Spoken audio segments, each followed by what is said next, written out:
अस्सलाम वालेकुम everyone, welcome back to my YouTube channel. तो अभी जो है मैं बाहर आई थी यहाँ पर गाय के पास। देख सकते हैं आप लोग, माशाल्लाह कितनी प्यारी गाय हैं।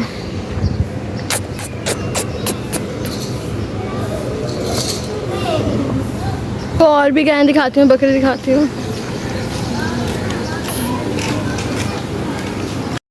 तो अभी जो है वो आप लोग देख सकते हैं, यहाँ पर बकरे भी हैं।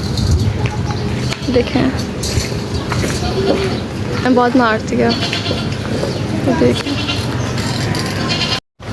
चलें इस गाय को हाथ लगाते हैं अभी हम। अभी हम पीछे वाली गली में जाते हैं, वहाँ पे मैं आपको कैटल फार्म वाली गाय दिखाती हूँ। माशाल्लाह बहुत प्यारी है वो। तो गाइस आप लोग देख सकते हैं, कैटल फार्म वाले गाय हैं।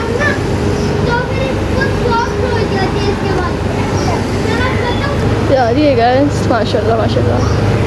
ये देख सकते हैं आप लोग, बच्चे खेल रहे हैं। अगर आपको ब्लॉग पसंद आएगा तो इस ब्लॉग को लाइक करें, सब्सक्राइब करें, शेयर करें, बेल आइकन को प्रेस करें।